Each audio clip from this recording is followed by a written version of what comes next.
Gedung tua itu berdiri sunyi di salah satu sudut kota Malang, tersembunyi di balik pepohonan besar dan pagar besi berkarat. Dari luar, bangunannya masih menunjukkan kemegahan arsitektur, landa jendela tinggi, pintu kayu tebal, dan dinding batai yang menghitam dimakan usia. Menurut warga sekitar, gedung itu dulu adalah kantor administrasi milik pemerintah kolonial Belanda.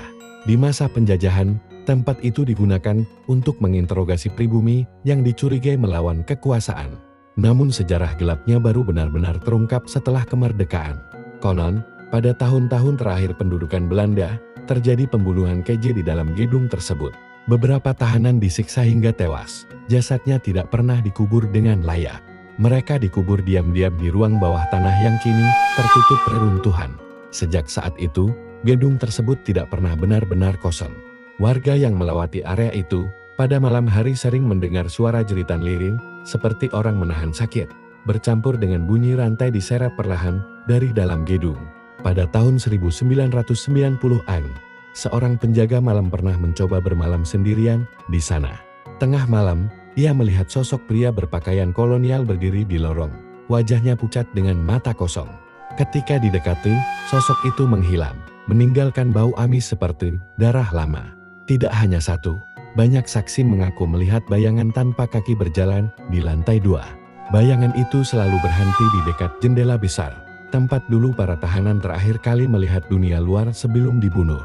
Yang paling mengerikan, warga percaya gedung itu kini menjadi sarang setan.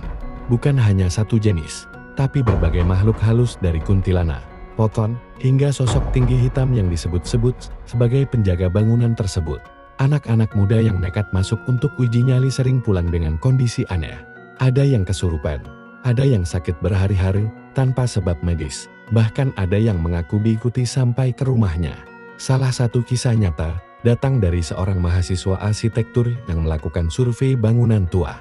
Saat memotret ruang bawah tanah, hasil fotonya menunjukkan banyak wajah manusia menempel di dinding, padahal saat itu ruangan kosong. Para sesepuh setempat mengatakan, arwah-arwah di sana belum tenang. Mereka mati dengan dendam dan ketakutan, terikat pada tempat di mana nyawa mereka direnggut secara paksa. Upaya pembersihan spiritual pernah dilakukan beberapa kali. Namun setiap ritual justru berakhir aneh. Lilin padam sendiri, angin berputar di dalam ruangan tertutup, dan suara tawa terdengar dari sudut-sudut gelap. Kini, gedung itu dibiarkan terbengkalai. Tidak ada papan larangan resmi, tapi warga sekitar tahu satu hal. Setelah maghrib, tidak ada orang waras yang berani mendekat.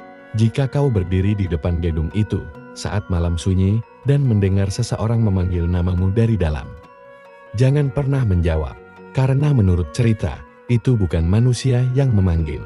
Mereka yang menjawab, katanya, akan bermimpi tentang gedung itu, selama 7 malam berturut-turut hingga akhirnya dipanggil kembali. Dan sampai sekarang, gedung tua peninggalan Belanda itu, masih berdiri di Malang, menyimpan rahasia darah, dendam, dan makhluk-makhluk yang menjadikannya rumah abadi. Dan gedung tua peninggalan Belanda di Malang itu masih berdiri diam, terkunci, dan menyimpan jawaban yang mungkin memang tidak ingin ditemukan.